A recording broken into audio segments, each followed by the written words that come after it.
Olá, muito bom dia. Começou a semana. Obrigado pela sua audiência e principalmente por nos dar a oportunidade de começar mais esta semana ao seu lado.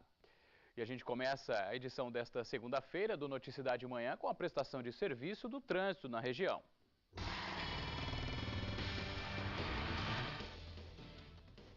De casa agora, a gente sabe que muita gente hoje emendou o feriado para começar essa semana, mas o trânsito sempre é importante para saber as principais informações das vias atualizadas da nossa região.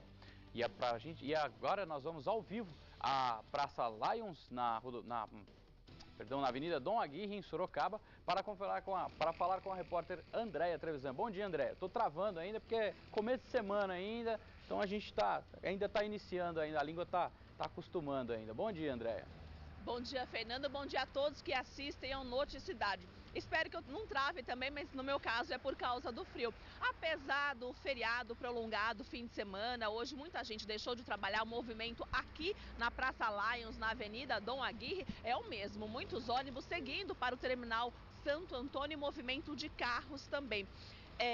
Em relação às rodovias, para quem segue para a capital pelos sistemas Anhanguera Bandeirantes, não vai encontrar problemas. Agora, em relação ao feriado, Fernando, muitas concessionárias aproveitam este período para fazer campanhas de conscientização. No trecho Anhanguera Bandeirantes, onde agora o trânsito está normal, estão sendo distribuídos folhetos com dicas de segurança. Já no sistema Castelo Raposo, estão sendo dadas dicas sobre como utilizar corretamente o cinto de segurança. Agora, muitos acidentes foram registrados neste fim de semana e olha que o feriado ainda nem terminou. Enquanto eu falo, vou falar para o cinegrafista Eduardo Bartels mostrar novamente o trânsito aqui na Avenida Dom Aguirre. Olha só, nesta madrugada, um motociclista de 20 anos morreu após bater em um poste no bairro Morro Grande, em Pilar do Sul. De acordo com a PM, ele chegou a ser socorrido à Santa Casa, mas não resistiu aos ferimentos. E um outro motociclista de 23 anos morreu após perder o controle e bater em um muro no bairro do Éden, em Sorocaba. De acordo com o Corpo de Bombeiros, crianças e adultos estavam na casa na hora do acidente e escaparam sem ferimentos. O rapaz também chegou a ser socorrido, mas não resistiu aos ferimentos. Há suspeitas de que ele estava sob efeito de drogas, já que havia pó branco no nariz. E um homem também morreu depois de tentar fazer uma ultrapassagem proibida na rodovia em Pilar do Sul. De acordo com a polícia rodoviária, ele bateu de frente em outro veículo que vinha no sentido contrário. O homem não resistiu e morreu no local. As 3 pessoas que estavam no outro veículo foram encaminhadas à Santa Casa de Sorocaba em estado grave. Você, Fernando, e para você, telespectador que assiste neste momento ao Noticidade de Manhã, foram registrados outros acidentes na nossa região no fim de semana. Quem tem as informações é o repórter Nolan Robertos. O acidente que mais chamou a atenção durante o fim de semana aconteceu na rodovia Anhanguera, em Jundiaí. Um ônibus com 40 passageiros bateu na traseira de uma carreta carregada com tijolos. 7 pessoas que estavam no ônibus, que vinha do Mato Grosso do Sul e tinha como destino a capital paulista, ficaram feridas, foram encaminhadas a um hospital da cidade e depois foram liberadas. O motorista da carreta teve ferimentos mais graves e passou o fim de semana todo no hospital. Outro grave acidente matou um homem atropelado na rodovia Raposo Tavares, na região de Sorocaba. Ele tentava atravessar a pista em um local onde não há passarelas. Um carro não conseguiu frear e atropelou o homem, que morreu no local. Em São Roque, na rodovia Quintino de Lima, um caminhoneiro também morreu depois de perder o controle do veículo que dirigia e capotou na pista. Ele chegou a ser socorrido à Santa Casa da cidade, mas não resistiu aos ferimentos e morreu. Em Jundiaí, um carro e um ônibus colidiram na rodovia Anhanguera. 3 passageiros que estavam no carro ficaram feridos. As vítimas foram encaminhadas ao Hospital São Vicente de Paulo com ferimentos leves. O motorista do ônibus nada sofreu. Já em Itu, um motociclista perdeu o controle e morreu. A repórter Andréia Trevisan tem os detalhes. Um motociclista de 33 anos morreu após acidente no quilômetro 77 da rodovia Castelo Branco, em Itu, sentido interior. Segundo a polícia, ele perdeu o controle na alça que dá acesso à rodovia, tombou a moto e bateu a cabeça no asfalto. O homem chegou a ser socorrido ao Hospital Regional de Sorocaba, mas não resistiu aos ferimentos.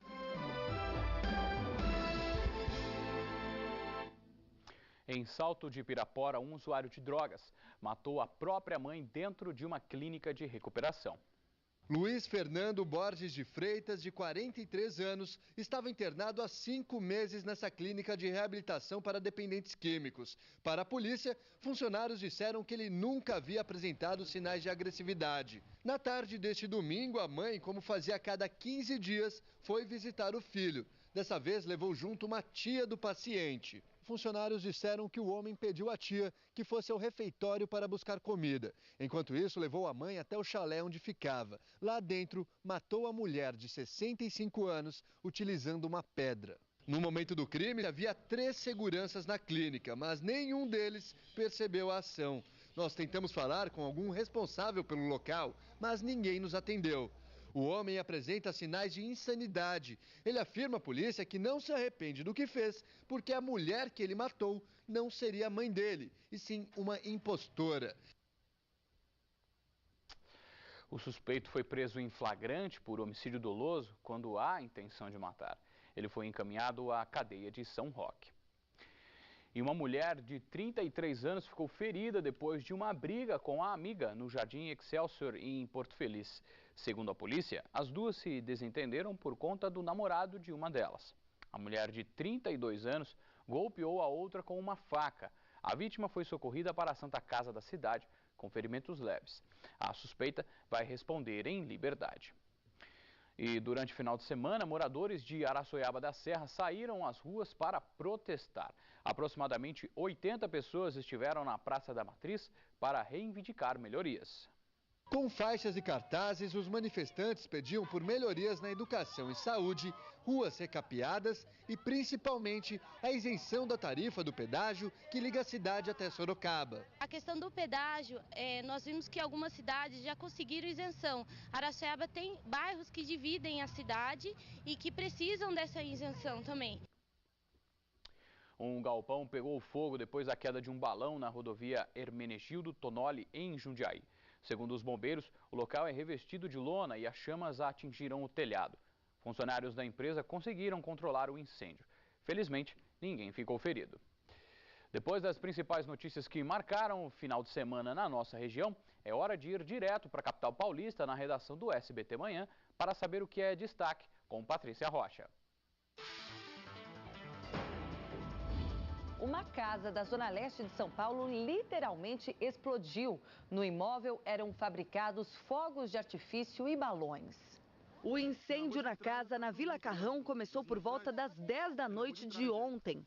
De repente, a explosão. O fogo se alastrou e atingiu outras moradias. 2 pessoas ficaram feridas. 11 equipes do Corpo de Bombeiros trabalharam para controlar as chamas. Segundo vizinhos, na casa eram fabricados fogos de artifício e balões. E no Jabaquara, na zona sul de São Paulo, 4 suspeitos foram detidos acusados de roubar fiéis durante um culto religioso. Entre os assaltantes, um adolescente de 14 anos. O bando acompanhava a cerimônia quando se levantou e anunciou o assalto. Armados com um revólver, um facão e uma faca, eles renderam os fiéis e roubaram os pertences de pelo menos 6 deles. A polícia recebeu uma denúncia anônima e chegou à igreja antes dos ladrões fugirem. Todos foram detidos. Esta é a segunda vez que a quadrilha roubou a mesma igreja.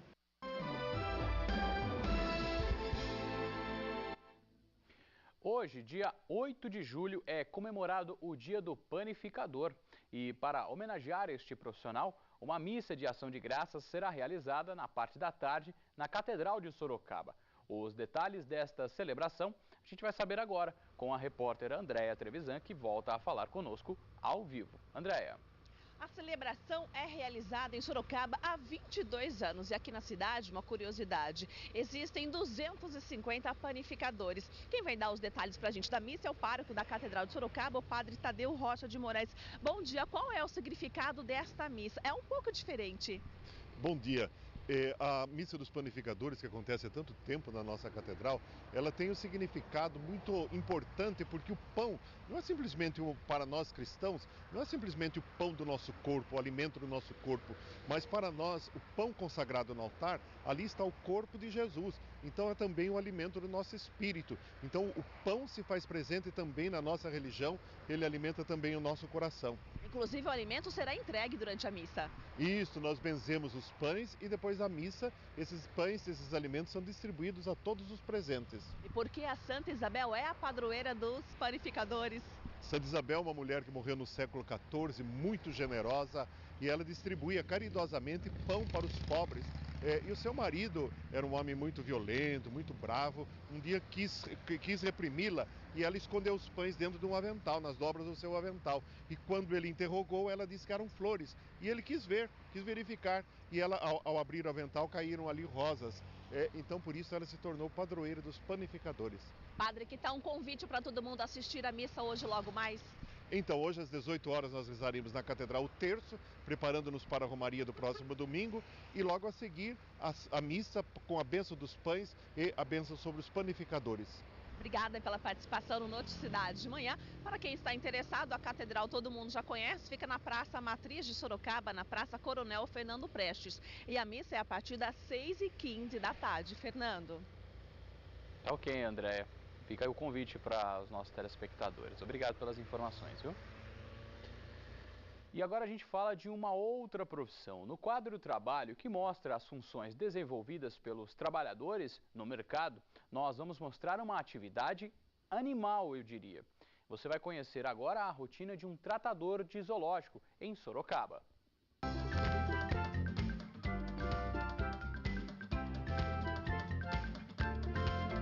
São um elo fundamental entre os animais e a equipe técnica.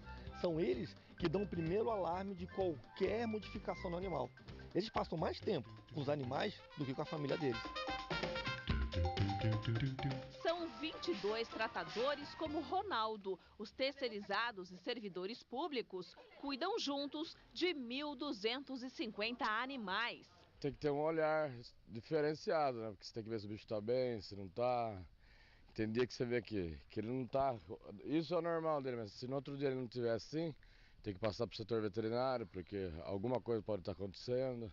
E a gente escolheu a segunda-feira, dia que o zoológico fica fechado ao público para manutenção geral, para mostrar como é o trabalho atento e cuidadoso dos tratadores do zoológico. Animais como Yuri e Yara, de 35 anos, não assustam Anderson, que passa pertinho para alimentar e cuidar. Juntos, os dois pesam 3 toneladas. E olha que não ter medo dos bichos de grande porte não é o único requisito para quem trabalha aqui. Você tem que respeitá-lo, acima de tudo. Tem que conhecer o animal em si. Você tem que conhecer um pouco da biologia do animal. Sempre está respeitando, sempre está o espaço dele, porque aqui na verdade se tornou a casa do animal. Cada espécie do Zoo de Sorocaba recebe a alimentação específica: frutas, verduras, legumes, carne, peixe e ração, tudo na quantidade exata. Todo dia cada um come uma coisa diferente para não enjoar, tem a dieta específica para cada dia. Os alimentos são entregues somente por quem tem mais afinidade. O mesmo tratador visita o mesmo bicho todos os dias. O Black, de 60 quilos, espera ansioso pelo café da manhã. Apesar do tamanho, o chimpanzé come delicadamente e impressiona ao abrir a garrafa de leite. Quando chega as bolas, né, de massas, que são compostas de ração, banana, uva passa, que é o que ele gosta. Também vem acompanhado do leite de manhã, o leite à base de sustagem. Wanderson tem de agir rápido. Afinal, Sandro e Raíza, de 3 toneladas cada, não querem esperar. A quantidade de sujeira depende do dia. Trabalho pesado, sujo e ainda gratificante. Realmente é muita emoção. A vida de um tratador se resume na companhia de animais o dia todo. Situação perfeita para Carlos. O peruano lida com bichos há 15 anos. A função de tratador não é simplesmente vir trocar alimento, trocar água, não. É de muita responsabilidade, é muita observação, entende? Muita responsabilidade. É parecido ao médico também. O médico trabalha com pessoas. Nós trabalhamos com veterinários e os animais. De nós dependem, é muito importante.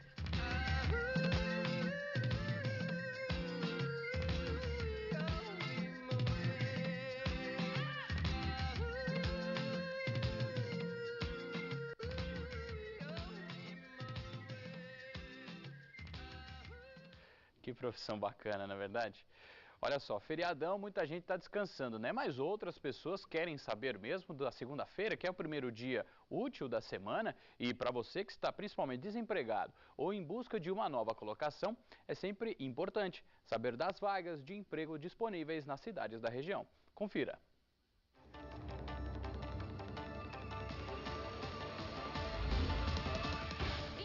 Há vagas em aberto para auxiliar administrativo, auxiliar de instalador, farmacêutico e técnico em enfermagem. O Pátio de Salto fica na rua José Revel, número 270. Já o Pátio de São Roque oferece vagas para carpinteiro, operador de caixa, torneiro mecânico e auxiliar de depósito. O pátio está localizado na rua Marechal Deodoro, número 193. O atendimento aos interessados é realizado das 9 da manhã às 4 horas da tarde. Em Itu, há vagas em aberto para vigilante, operador de empilhadeira, contador e jardineiro. O atendimento ao público é feito na Avenida Itu, 400 anos, sem número, das 8 da manhã às 4h30 da tarde. No posto de atendimento ao trabalhador de Porto Feliz, as oportunidades são para vendedor e promotor de vendas, mecânico de ônibus e marceneiro. O pátio de Porto Feliz fica na rua Ademar de Barros, número 340. A semana começa com sol e muitas nuvens. Nós temos imagens ao vivo de Sorocaba, onde as temperaturas hoje devem variar entre 14 e 23 graus. Confira agora como fica o tempo em outras cidades da região.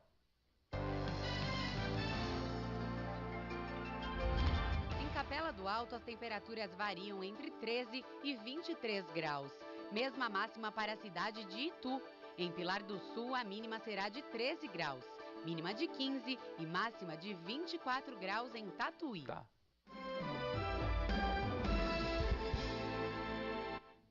Futebol, se você não acompanhou os jogos e os gols do final de semana, então preste atenção que o Noticidade Manhã mostra agora o que rolou de melhor nos gramados do país pelas séries A e B do Campeonato Brasileiro. Confira.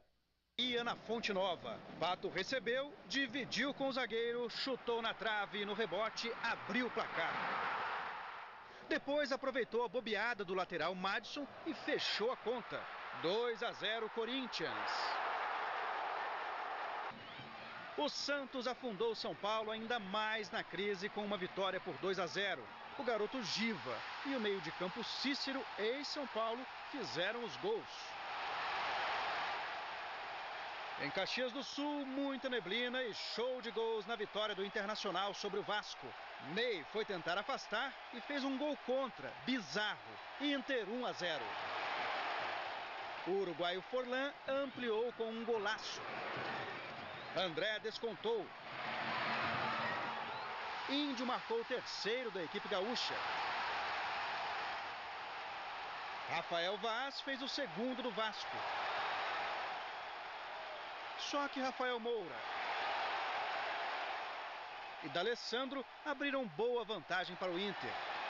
Felipe Bastos ainda diminuiu a diferença. Internacional 5, Vasco 3. O Goiás venceu o Vitória com este gol de Walter. Tá fortinho o atacante, hein?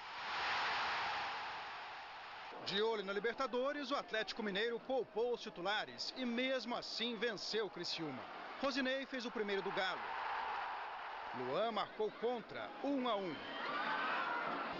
Alexandro e Leleu colocaram os mineiros na frente de novo. E o Wellington Paulista fez mais um para o Criciúma, 3-2 para o Atlético. No Canindé, Valdomiro fez Portuguesa 1, Cruzeiro 0. O gol de empate também foi de cabeça. Bruno Rodrigo desviou para o gol. Pedro Botelho encheu o pé e abriu o placar para o Atlético Paranaense sobre o Grêmio. O argentino Barcos empatou, 1-1. A Ponte Preta surpreendeu o lanterninha Náutico, Diego Sacomã. William e Rildo marcaram para o time paulista. Com este golaço, Caion descontou, 3-1. Sem estádio no Rio de Janeiro, o Flamengo jogou contra Curitiba em Brasília. O boliviano Marcelo Moreno fez o primeiro para o time carioca. O paraguaio Cáceres ampliou. Só que Chico e o veterano Alex deixaram tudo igual, 2-2. O Flamengo segue na zona de rebaixamento. Durante a partida, um torcedor atirou um copo no lateral Diogo do Curitiba. O jogo foi paralisado e o agressor retirado da arquibancada do Mané Garrincha. O Botafogo jogou contra o Fluminense na Arena Pernambuco. O holandês Seedorf marcou o gol que pôs o Fogão na liderança do campeonato. Pela Série B, o Palmeiras goleou o Oeste no interior paulista. Leandro marcou os 2 primeiros. E Charles, os 2 últimos. Final, 4-0.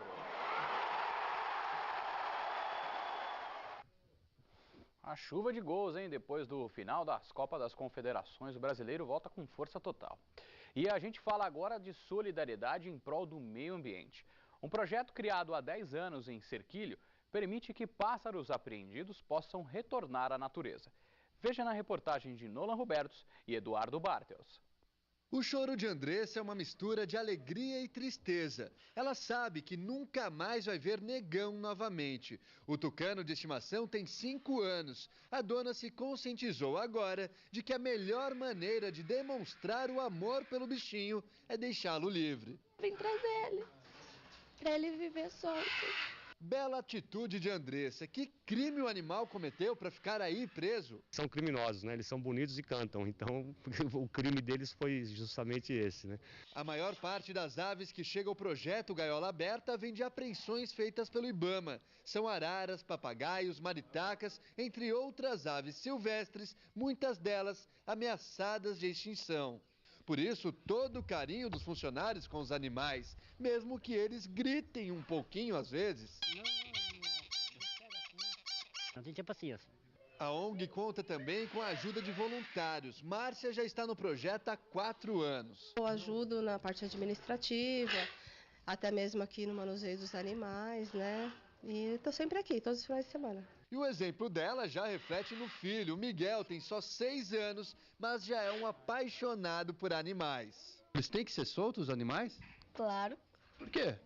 Porque se eles ficarem presos, eles podem morrer. E assim que o animal chega aqui na ONG, ele já começa a ser preparado para voltar à natureza. O último estágio é este viveiro, onde a ave tem a sensação de como é estar em casa novamente. E o resultado de todo o trabalho finalmente chega. Dessa vez são canários e sabiás que são soltos. Eles vão saindo devagarzinho. Parecem não saber que estão voltando de onde jamais deveriam ter saído. É gratificante, é um trabalho que eu acho bonito e feio, né? Eu já falei isso outras vezes. Feio porque esse trabalho não deveria existir. Eu acho que a população devia se conscientizar que uma ave ela foi feita para voar, entendeu? Então não deveria ter esse tipo de apreensão. E agora, em contrapartida, também realizado, porque o que eu me propus a fazer, eu consegui fazer com sucesso. As aves vão continuar monitoradas pela ONG, mas de longe, não dá para negar. Essas imagens são muito mais bonitas do que a do animal preso. E a gaiola fica melhor assim, vazia. O Notícia da Manhã fica por aqui. Outras notícias da região você acompanha à 13h no Manchetes Noticidade com Nolan Robertos. E a gente encerra esta edição com imagens da Avenida Dom Aguirre em Sorocaba. Um ótimo dia e um excelente começo de semana para você e a sua família. Saúde e sucesso!